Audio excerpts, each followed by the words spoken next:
Jésus disait aux 12 apôtres, « Le disciple n'est pas au-dessus de son maître, ni le serviteur au-dessus de son Seigneur. Le disciple doit se contenter d'être comme son maître et le serviteur d'être comme son Seigneur. Si le maître de maison s'est fait traiter de Belzéboul, ce sera bien pire pour les gens de la maison. Ne craignez pas les hommes, tout ce qui est voilé sera dévoilé, tout ce qui est caché sera connu. Ce que je vous dis dans l'ombre, dites-le au grand jour. Ce que vous entendez dans le creux de l'oreille, proclamez-le sur les toits. Ne craignez pas ceux qui tuent le corps, mais ne peuvent pas tuer l'âme. Craignez plutôt celui qui peut faire périr dans la géhenne l'âme aussi bien que le corps. Est-ce qu'on ne vend pas 2 moineaux pour 1 sou? Or, pas un seul ne tombe à terre sans que votre Père le veuille. Quant à vous-même, vos cheveux sont tous comptés. Soyez donc sans crainte, vous valez bien plus que tous les moineaux du monde. Celui qui se prononcera pour moi devant les hommes, moi aussi je me prononcerai pour lui devant mon Père qui est aux cieux. Mais celui qui me régnera devant les hommes, moi aussi je le régnerai devant mon Père qui est aux cieux. Acclamons la parole de Dieu. Le disciple n'est rien de plus que son maître, dit Jésus, et il lui suffit de devenir comme son maître. Il est le maître, il est le bon pasteur. Jésus-Christ, quand il parle avec l'exemple du bon pasteur, il dit « mes brebis ». Il ne dit pas « mon troupeau ». Il ne parle pas du peuple, il n'utilise jamais le concept de peuple. Il dit « mes brebis », individu, brebis. Il dit « mes brebis ». Les brebis, nous catholiques, sommes les disciples du seul bon pasteur. Nous sommes les disciples du seul maître et nous sommes les disciples d'un seul sauveur. Jésus-Christ, notre Seigneur. Ce que nous devons faire, les prêtres et les évêques, c'est être les collaborateurs du bon pasteur. Nous devons transmettre les enseignements du Maître.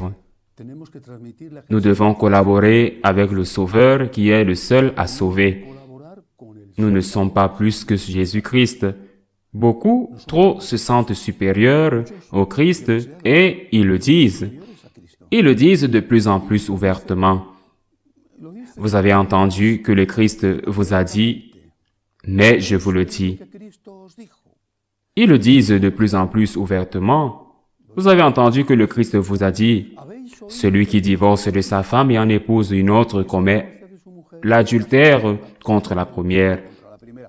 Mais je ne vous dis pas que ce n'est pas un adultère, que ce n'est pas un péché et que vous pouvez communier et qu'il ne se passera rien.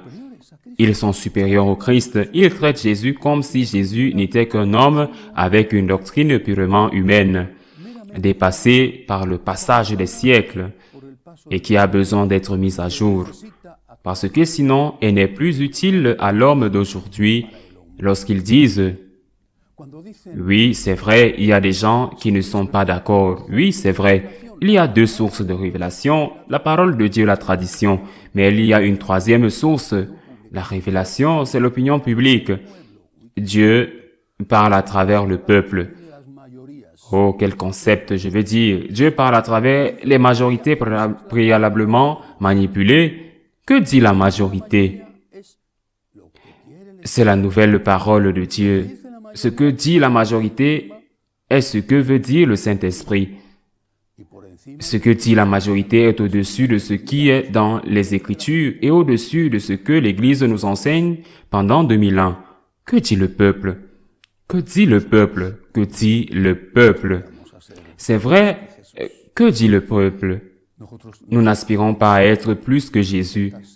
Nous nous contentons d'essayer de suivre le Maître et de le suivre en sachant que nous n'atteindrons jamais son niveau d'amour, de générosité, de sainteté, parce que seul lui est Dieu. Seul Dieu est Dieu, mais nous essayons de suivre le Maître.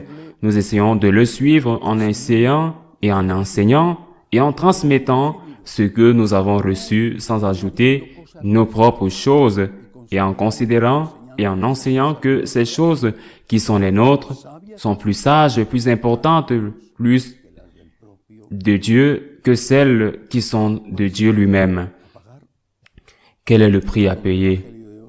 Tout l'évangile aujourd'hui le décrit, mais le Seigneur le dit, n'ayez pas peur d'eux. Tout va bien. N'ayez pas peur d'eux. N'ayez pas peur de ceux qui peuvent tuer le corps, mais pas l'âme. N'ayez pas peur d'eux. Que peuvent-ils nous faire? Nous enlever notre honneur, ce qui est la pire des choses, nous enlever notre honneur, nous enlever notre argent, nous enlever notre vie.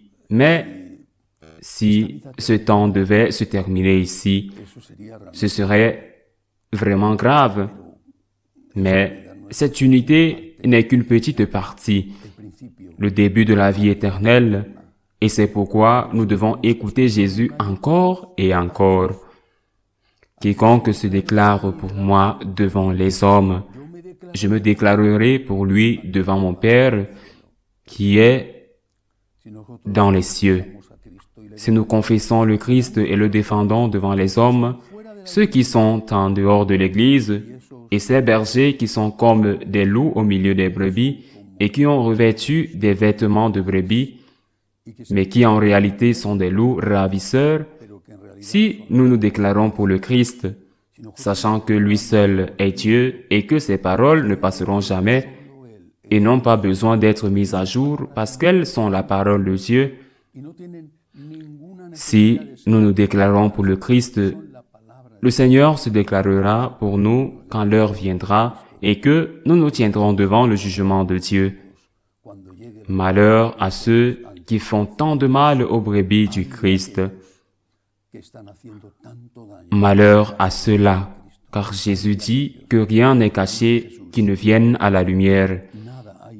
Malheur à ceux qui trahissent le Christ. Dans leur conscience, ils sauront pourquoi ils le font.